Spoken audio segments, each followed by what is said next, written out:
topics and opinions expressed in the following show are solely those of the host and their guests and not those of W4CY Radio, its employees, or affiliates.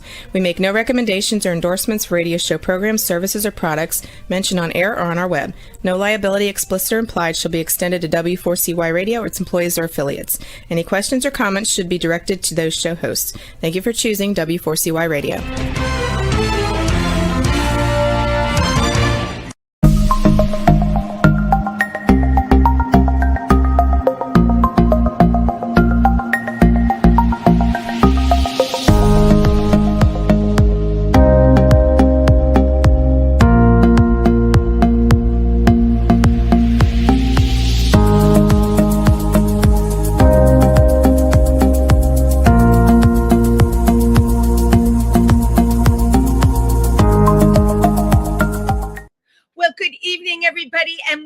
To Triversity Talk.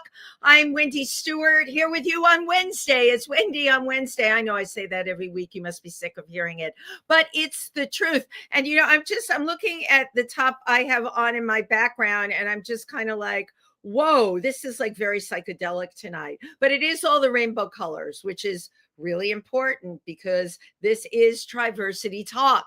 So what's happening in Triversity this week? First of all, I hope many of you have signed up for our newsletter and have gotten it. It's got everything that's happening at Triversity. And we have an amazing writer and board member, Kit, who has a little column on there, and it's LGBTQ history. And tonight they talk about LGBTQ history with animals, interestingly enough. Sheep, which people knew about, chimps I didn't know about, and I've studied them. So there you go. We can all learn something every day. But Kit has an amazing background in so many things in LGBTQ history that you probably never even thought about, but he will definitely get you thinking. So tomorrow evening is Transgender Day of Awareness, and we are having a vigil at the United Methodist Church at 206 Ann Street in Milford. There are vigils going on all over the country tomorrow. I certainly encourage anybody, if they can, to please try attend, show your support. There is, of course, the reading of the names of people that have been transgender and have fallen to the violence of being transgender and are no longer on this earth anymore. So show your support if you can. And again, wherever you are, you can probably find a vigil for tomorrow night. It's amazing to me that this year there seem to be more than ever, and that's really quite incredible. Considering everything that's going on, it tells me there's many people aware, many people want to support the transgender community. And, you know, we all love hearing that. Getting back to Triversity, we have our men's group, Schmoozing with Triversity, and that is going to be after the vigil tomorrow night. That's at our center on Harford Street. And a reminder again, if you haven't already marked your calendar, that we are having our holiday party December 5th in Port Jervis, New York at Ma and Papa Joe's from 4 to 7. So please come. There will be raffles, empanadas that are amazing. Rosa, who owns this venue, makes incredible empanadas. We'll have other food as well. And we just want to see your sweet faces out there. So please come and support us. Thank you. So our guest tonight is a familiar face. First of all, you probably saw her face in the montage that I opened up the show with. Every time I see that, I'm like, oh, there she is. She is the author of a book, Just a Different Wrapping. She's been on this show before, but is actually the perfect guest to have on tonight. Our guest tonight speaks on various panels in the transgender community and also gives a lot of support to individuals in the community. I mean, again, I am so thrilled to have her on. She is going to be the speaker for Triversity's Transgender Day of Remembrance tomorrow evening. And please welcome Simone Kraus. Hi, Wendy. Hello, everybody. Hey, how are you?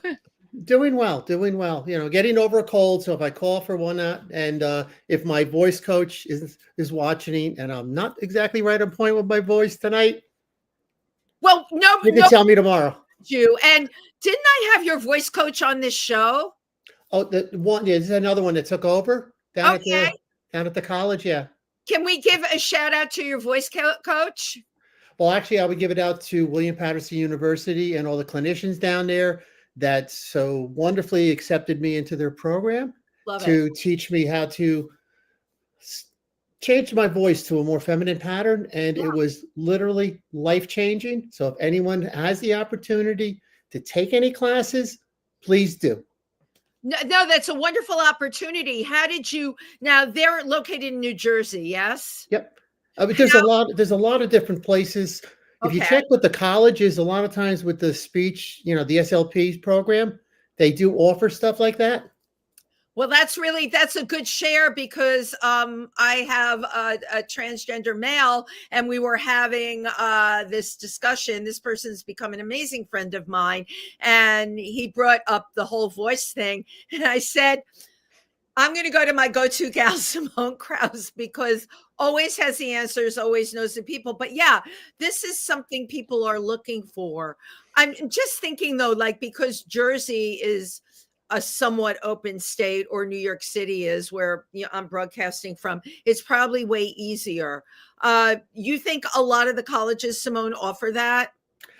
Well, I do know like William Patterson, I think Rutgers University has it.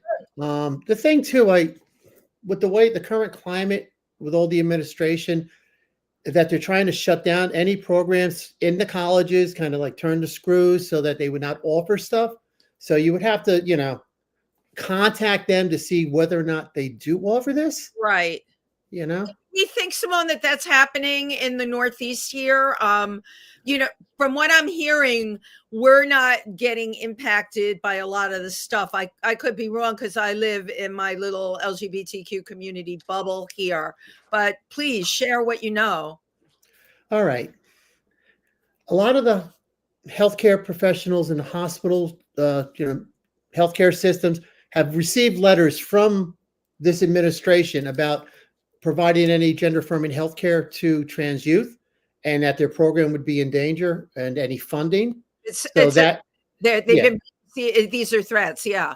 Yeah. And there have been some programs that have shut down. There is a bill that they're trying to get through in New Jersey, S3491 and A4656. I knew you would know those bills, Simone. You never disappoint me. Can you share with us what they are? Basically, it protects a lot of the healthcare, but there's a little part in there that will codify gender affirming care in this state. It will also protect anybody who crosses state lines to get gender affirming care in this state, that the state they came from cannot kind of go after them, and it will protect the healthcare systems and the doctors. Oh, that's right. And right now, there is a lot of assembly people that have signed on, and we need like 3 more to kind of push this over where they could bring it to a vote. Right. I have not had my hands on this one as much, and there's some wonderful advocates that have been doing this on their own, like a private little group, and they have really,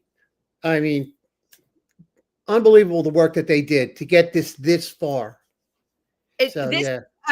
First of all, I hadn't even heard of this bill. So they just need 3 more votes on it. 3 more, then they could bring it up to a vote, and they would have enough people that signed on. Okay. Very, very simple to basically, stand up for this bill. You look up whoever your state senator is or your assembly person. You got a phone number. You can call them to not harass, right, give them a call, let them know your feelings. Yeah. A thing that I have found that worked for me for a bill that I got up on my own was writing a personal letter and give your personal viewpoint, not like, kind of like a form letter they put around, because the way you kind of talk about how this is affecting you, the person reading it might really just hit a soft spot. And at that point, then they push this further up the line, to bring it to the assembly person's attention that they should support this. So, Simone, I've always admired you. You seem to know whatever bill is on the table at any given time. I'm embarrassed to admit I do not. And I would not even know the first thing, me who knows so much, I wouldn't know the first thing to get a bill passed, right? Can you kind of take us through like in baby steps? Because I know that this is really important to people. All right. I brought up a bill the last lame duck session, and then this session of the legislature, to recognize all of November as Transgender Awareness Month. All right. I remember you said. And I wrote probably 200 or 300 letters to every assembly person and every senator. And eventually some of them jumped on. I don't think because of the current climate that this would ever get put in. I personally believe that Transgender Awareness Week, which we have in New Jersey, Right. And we're accumulates with Transgender Day of Remembrance, they should have a month. And Right. having a month then would allow all the advocates and all the LGBT community to have 30 days to educate. Right. Because Breast Cancer Awareness Month years ago was only Breast Cancer Awareness Week. I do remember. And once they went from a week to a month, within 4 years, the amount of people that now started taking notice and learning about it, right, it just skyrocketed. So I totally see your point because it gives you more time to get workshops and panels and speakers out there. A week hardly does it. And I'm sure there's places we can go to where people are completely unaware. And these places aren't even that rural. I'm sure I could go visit people in Connecticut, Massachusetts, and they're not thinking about Transgender Awareness Week even, or a Day of Remembrance even. So what you're talking about is really a media push to educate people and have it out there. The same way with breast cancer, right? The little pink ribbon. They had the little pink ribbon, and that became the branding for it. Yeah, I'm right on board with you with that. This bill, though, that you were just talking about, is very, very important. yes. So Transgender Day of Remembrance within the Transgender Month is really great. But this bill that you're talking about that they passed would really be great because people from another state, there are all these states where they cannot get their gender affirming care. All right. And they're not even talking about, you can Google this. They're not even talking about the amount of people that are just losing it because this is like taking away medicine that's keeping somebody alive. It is what they're doing. And it's terrible. The fact that you could cross state lines and get what you need it would be really amazing. It would codify gender affirming healthcare in the state of New Jersey, which you really need. I mean, if this administration somehow decided to basically outlaw it across the country, well, then it would give you a leg to stand on for them to try to fight it. Right. Then we could at least go into the lawsuits and all of that, which, popping up all over the place because of the insanity of these attacks. So, when did you first get involved with Transgender Day of Remembrance? The very first, I was there in 2016, but the one that my very first one was 2017. And the reason I remember that so vividly is that's November 20th, 5 weeks before October 17th, I had double knee replacement. Oh, and drove up so I could be part of this. Right. And you came to Milford. I remember I was there for that one because I haven't been able to get there. They're always during the week, but I was there for that one. Yeah. And I every year now I go up and I talk about it. The way that, I might run it one way, other organizations will run it another way. They might give all the horrible details or whatnot, or look at the bright side of what, a ceremony of life of what, the people that have lost their lives. Celebrating their life. Right. I mean, this Transgender Day of Remembrance was actually started by Gwendolyn Ann Smith. Now, Gwendolyn Ann Smith not only started that, but back in the 90s when you had AOL, had a place called the Gazebo.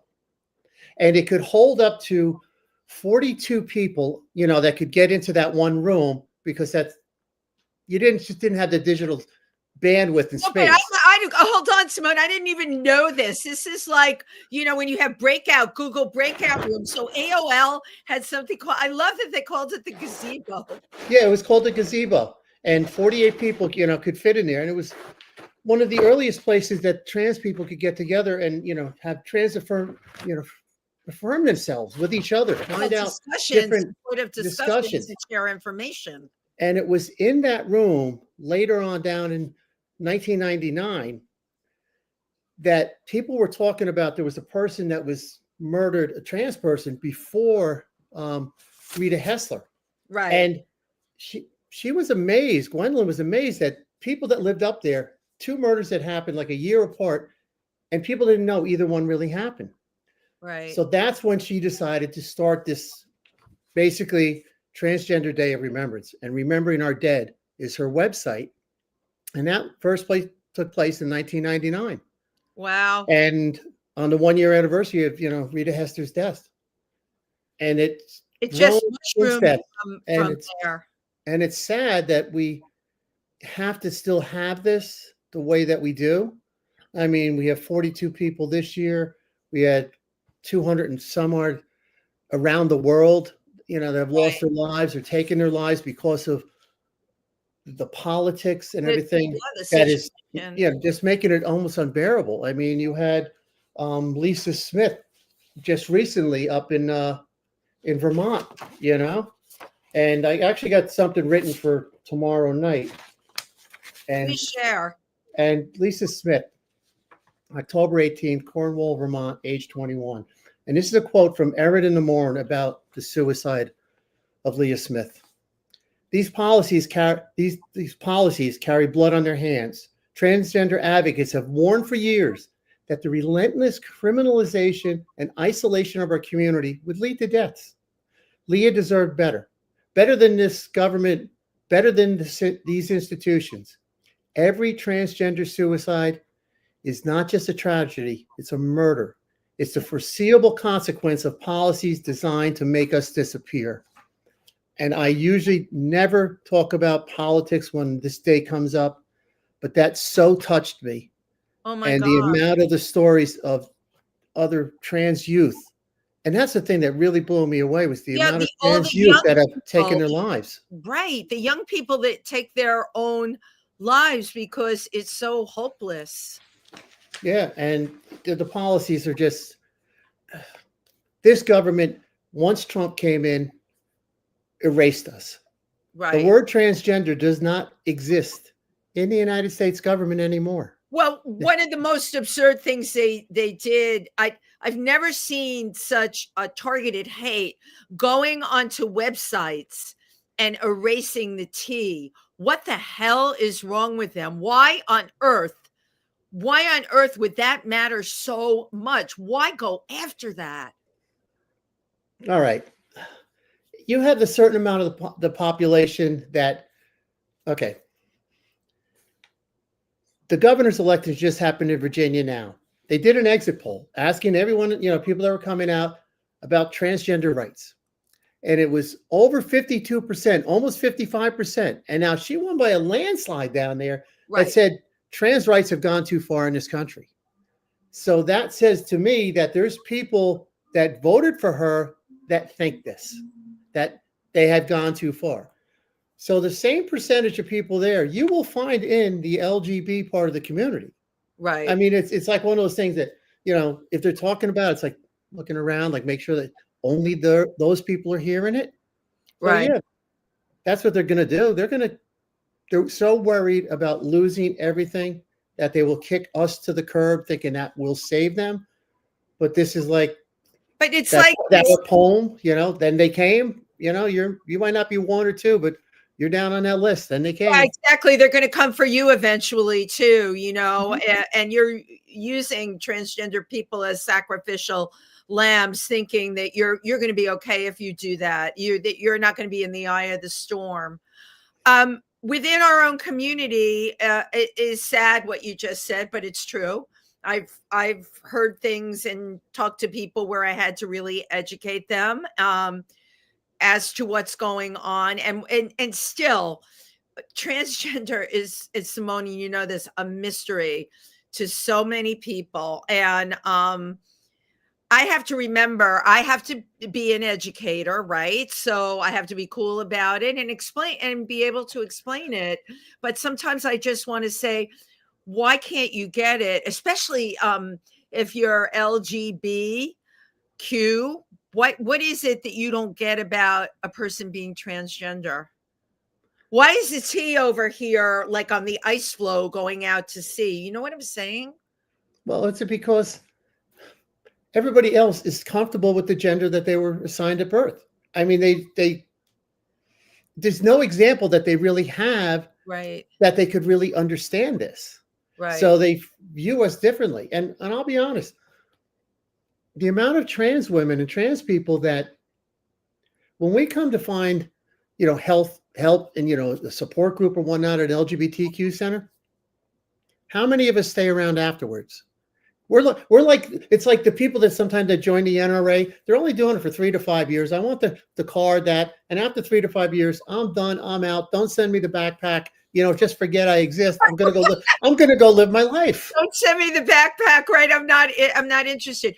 Okay. Now right. You just brought up something that no one talks about. And that really is the elephant in the room. If you're gay, you're gay. Right. And I mean, if you're an L, you're a G, you're a Q, you are that, right? Transgender is a whole other thing because I had to learn that. I didn't understand, like at Triversity, when back in the day when we first started with our transgender support groups, and you remember everything was very gung-ho, and I knew all these people, and I was talking to a friend of mine to come in and do makeup for people and all of that. And then I realized people just want to go stealth. They want to move on with their life, okay, and just live it. They don't want to be out there crusading and waving a flag. There are still always will be the people that do that, and a lot of them are my friends. But yeah, you just brought up a really good point. But you know what it is years ago, you didn't have as many young people because you didn't have the laws, you didn't have the acceptance, you didn't have the parents that were accepting, you didn't have the LGBT, the groups in the high schools and whatnot, and people standing up for each other. So it's going to be really amazing to see how these kids, when they grow up, having had this support for so long, do they stay in with feeling that they belong to part of the whole LGBTQ community, or is it like the older trans people? Just once we do this, it's like, it's been nice. Don't let the door hit you in the butt on the way out. I know a number of it's interesting, female to male and young and unbelievably well adjusted, and they will always mention that they're trans, but beyond that, like, what has that got to do with the price of eggs? And I love that. I'll tell you why I love that, because that's what I understand. The struggle is real, and I will do anything, and especially what's going on now with the politics. But at the end of the day, every human being should just be allowed to live their life however the hell they want. That's all we want to do. Live our lives. Leave us alone. Let me be. And there's studies that you can look at, and you look up transgender brains. I mean, our brain structure and our white and gray matter is a lot closer to the gender that we identify, not the gender that we were assigned at birth. Right. And there's a lot of studies that have done this. There's been autopsies they've done. Problem is it's at a very large study. And it's just genetics. It's just as simple as that. It's like 100. One friend that was born that had a blue eye and a brown eye. It was just genetics. Not a big deal. Right. And genetics determine chemistries in a person's body too, what their hormones are doing. Why? Yeah, which is why, okay, and now we're going to get into the other elephant in the room, the whole thing with transgender people in sports and the insanity around that, and there is still no criteria to really measure. Like if you have a female who identifies female, but she's got a lot of testosterone, but she's not trans, she's going to end up being very strong. If you have a male, all right, that transitioned to female and has less testosterone, who is it fair to talk about then in terms of sports? You know what I'm saying? You know How do what? you, is there a measurement? Is anyone going out there? That's why this whole argument on it doesn't work. This is the really sad thing. Right. This is going to hurt cisgender, assigned female women in sports more than it will hit trans people, because now they will be tested. Could you imagine having a 14-year-old daughter, tremendous basketball player, freshman year, played some JV, comes home sophomore year, they just did a blood test and won that, Mom, I have too much testosterone. They want me to take something to lower it. That's what I mean, do you want your 14-year-old daughter to be, having to go on hormones to lower it? That's what's going to happen. And traditionally, trans people are horrible at sports. And there's so few of us, honestly. And then the amount of trans people that play sports, let alone are good at it. Right. Oh, come on. Now. I know, but with the media and the current administration, they will always single out that person that won an event that was male to female or female to male and was in the category that, they said they should not have been in. Do you understand? These people are being used as pawns. It's horrible. You know what it is all of this really started back 2014 in North Carolina with the bathroom bill. And what happened is they found, oh my God, look at this. We have old white Democrats who are like, all upset, like, oh, I don't want that man going in the bathroom with my granddaughter. And they found that if we take the tiny little things that they're very few and exploit it and drill fear into people, and it worked. I mean, it totally, okay, look at the state of affairs right now. It totally worked. It absolutely totally worked. And it's not only the fear thing. It's, I don't know how this happened. People have been vastly lied to. For me, it started with the 2 words, fake news. Once that got accepted, they got inside people's heads as if people became microchipped and would believe anything. Okay. I think it was August or September. Primetime hours for fixed news on TV, 4 hours and 37 minutes out of that month during prime was devoted to anti-trans topics. Now, primetime is not a tremendously big time. Right. And to have that much time specifically going after us. I know. It's okay. You have the young boy that took a shot at the president out there in Pennsylvania. Yeah. Now they're coming up on Fox News saying, "Oh, well, he had a friend that was trans, that was out of their life, and now they're fabricating this kid." Right. And it's absurd. It's really absurd. I know, but the thing is, you brought out a good point. Okay, if Transgender Day of Remembrance, if it were a month long, right, where you could bombard the airwaves, all right, have the news out there, do a whole media blitz, I think it could turn some of this around, because a lot of the damage, I feel a lot of the damage that's been done is, set everything back like 25, 30 years. It would put this responsibility on the LGBT community and the trans community to educate. That's what it would do. It would allow us to have that. I agree. And look at now. Last year, May 31st, Transgender Day of Visibility. Always been May 31st. Right. Just so happened it fell on Easter. Their heads are still exploding about that. Right. And Easter, that changes around. So, I know. It's we're an easy target. There's not a lot of people that will stand up for us. There's so few of us to stand up for ourselves.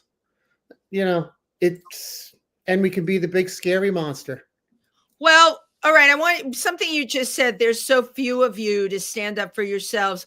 Are there really so few at the end of the day? Let's go with a lot of the younger demographic. identify as trans. There's a Mhm. lot of people in New York that do, which makes me think there's more and more people at a younger age. Over about 45, it's like 0.7%, Yeah, but the younger, it could be as much as over 2%. Yeah. But once again, Gen Z, there are so many of Gen Z. And right. if people don't realize, if you can remember how the boomers in the 60s kind of just swamped everything by the amount of them coming out to vote, Yeah, be aware. Gen Z is that generation that's coming right, up. right. So these are the people and these are the kids that are going to change the way things are going to happen. So we They're have going to to put the have hope. policy.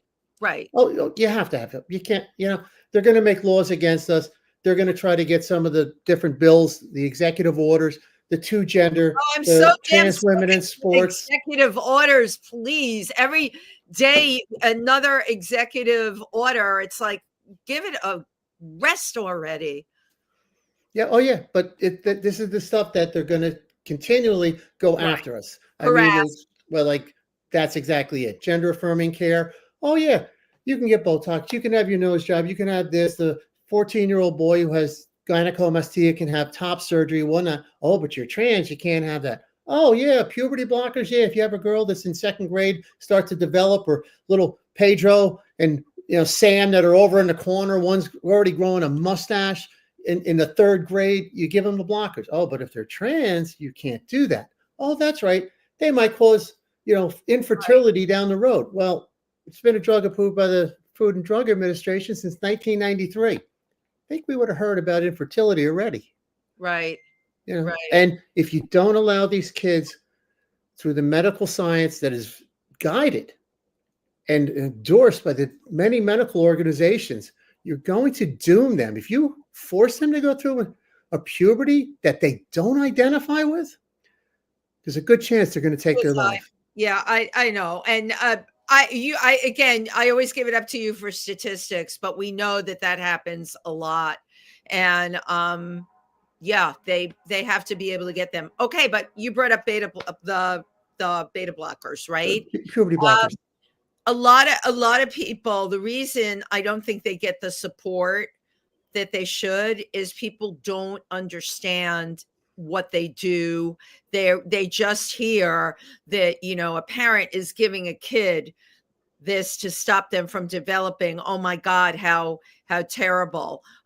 They don't think your example of little Pedro who's growing a mustache in third grade, or a female that's growing a mustache in junior high. That is just devastating to the kid. You never want those sex characteristics coming out. And again, you're talking about education. Those blockers, they've been studying them for a long time. As far as we know, can any of us predict that when that person that took the blockers turns 50, they're going to get cancer? I don't know.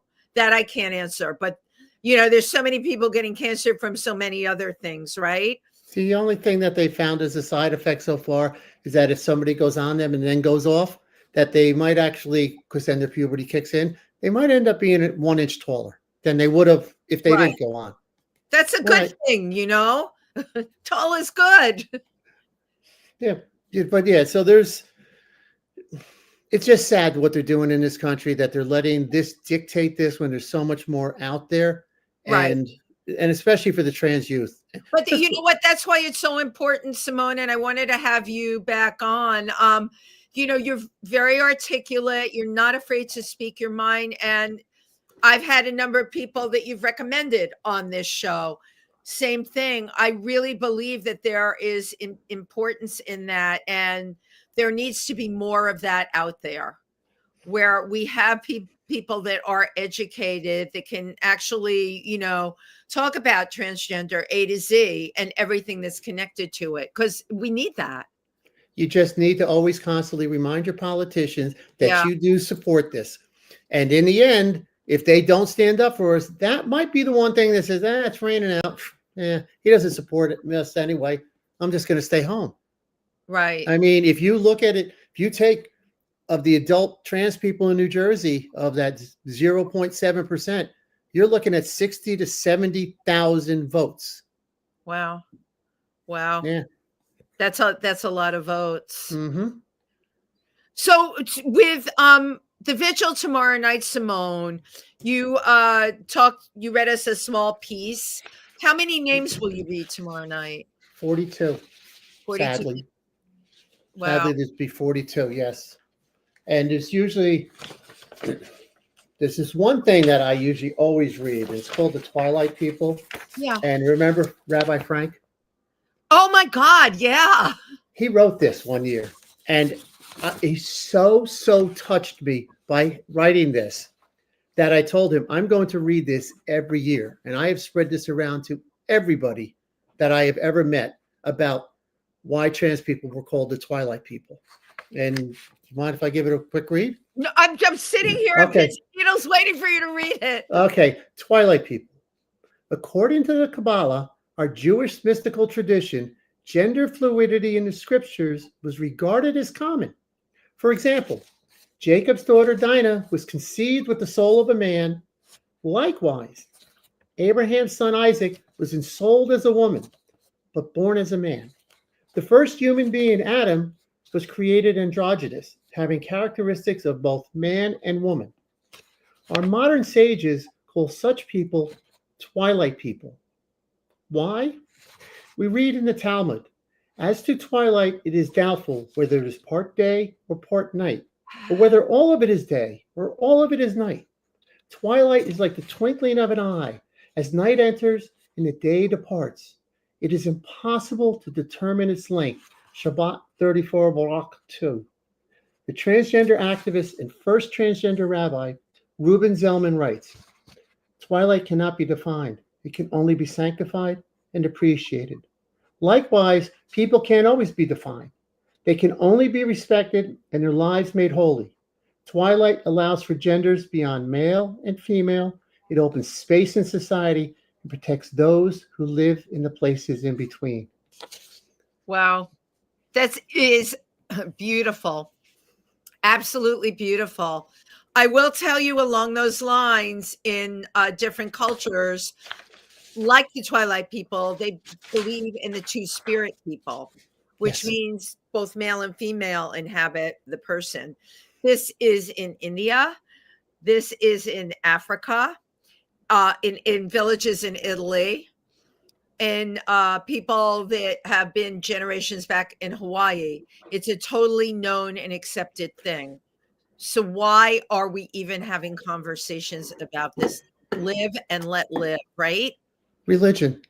Yeah, it's religion. I mean, if you go back to the 1880s, and then when we were relocating the Indian tribes, not only the United States government, but the religious sector that was in trying to make them not savages, eliminated their third gender.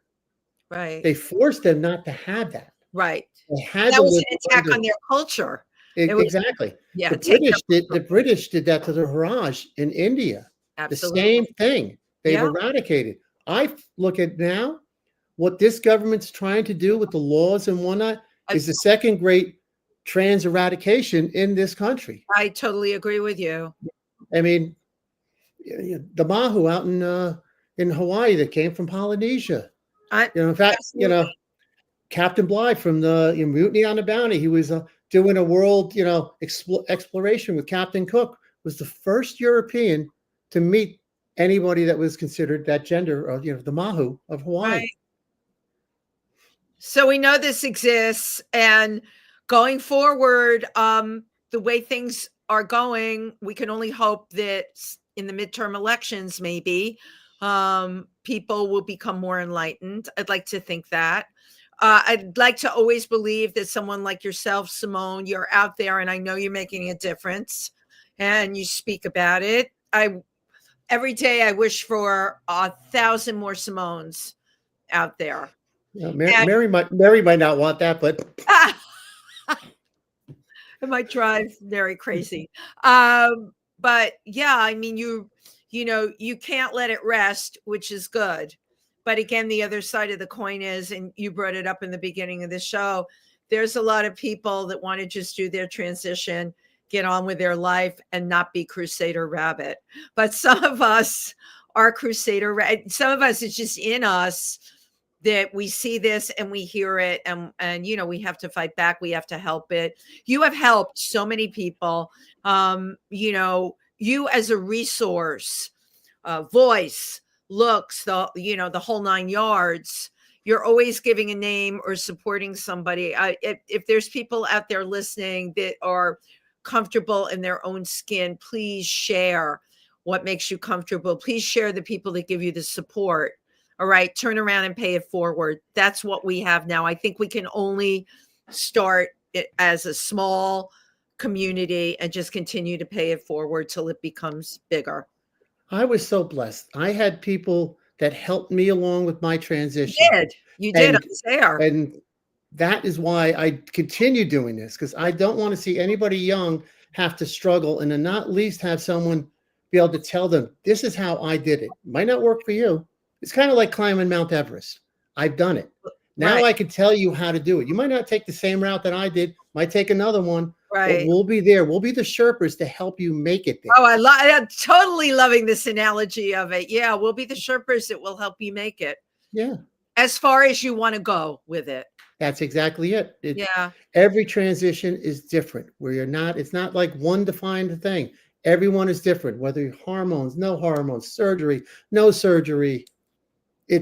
Everyone is up to you till you get to that point when you look in the mirror and you go, oh, there she is. Yeah. And then you're comfortable. Then you start to live your life. Yeah.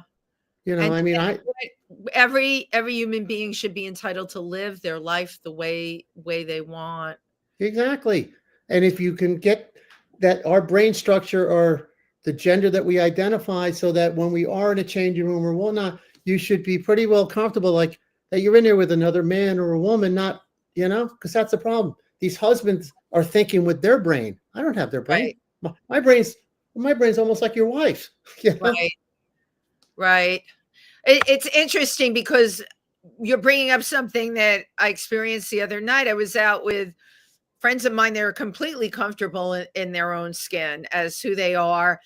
And the issue of the bathroom came up, and they did share. One of the people shared with me that he was attacked in a bathroom in a concert. I'm like, but how did they know I use the word blend because I was corrected using the word pass by Wendy Cole, who's an amazing speaker as well. I hope you've connected with Wendy Cole. She's great.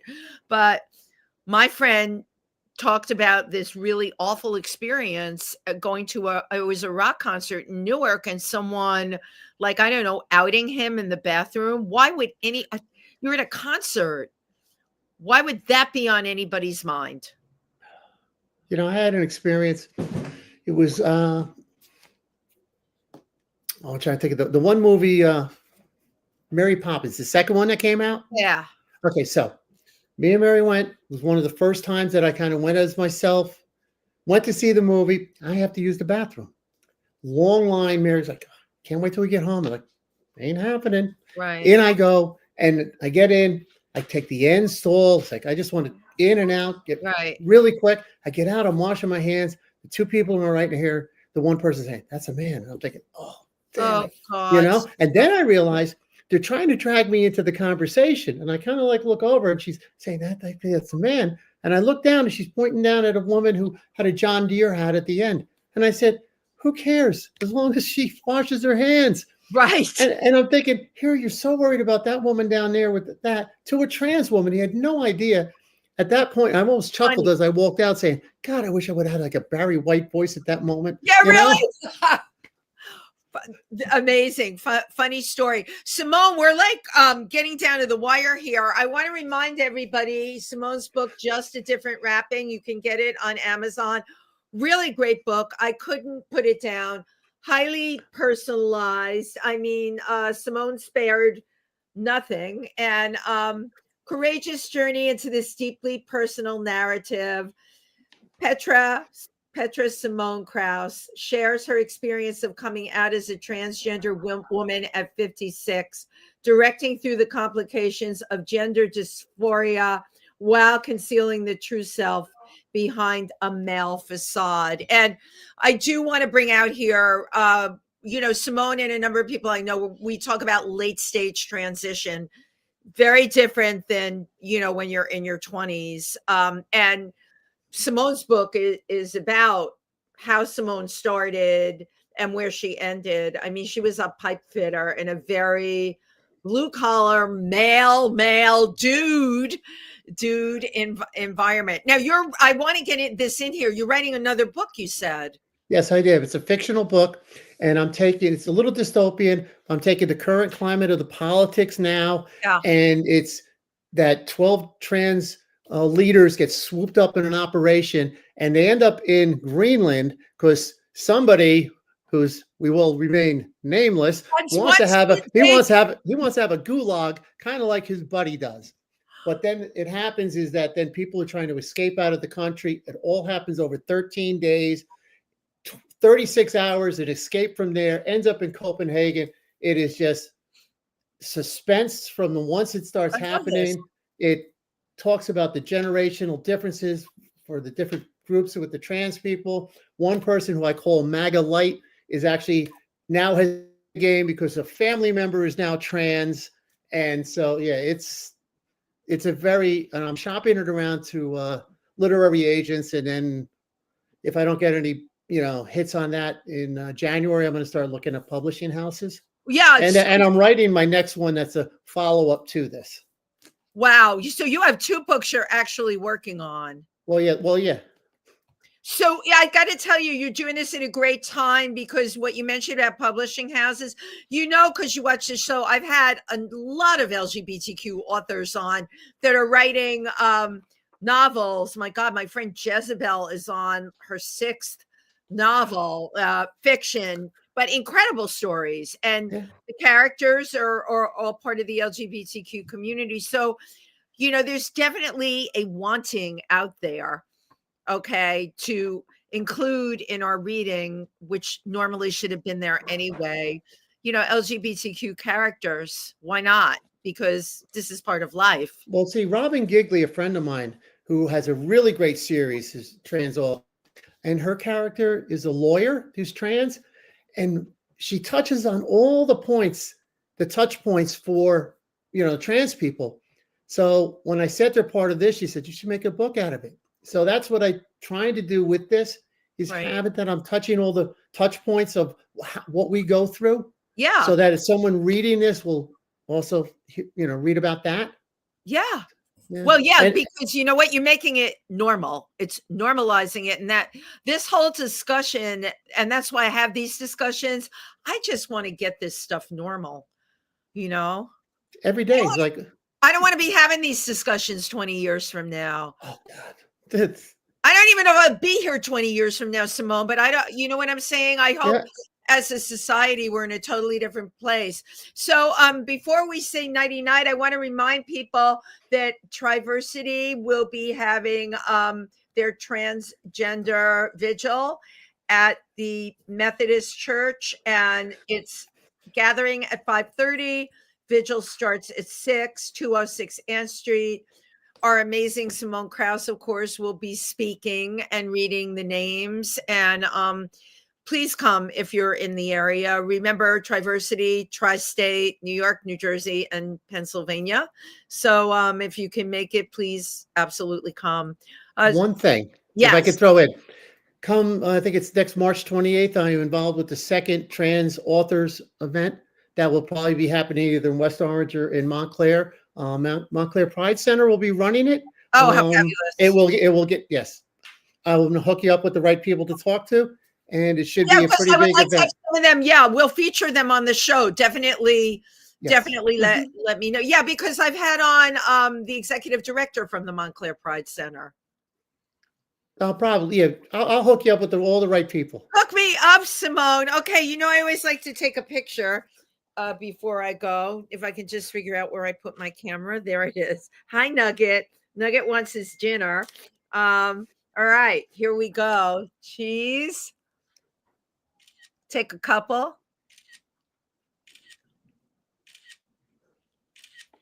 Great. Simone, thank you. Thank you so much. Thank you for being there tomorrow night. Thank you for being the soul that you are, you know? Thank you. And I'd like to see you in person soon, one of these days. You will. I hope so. Take care. Thank you. And good night, everybody. Bye-bye.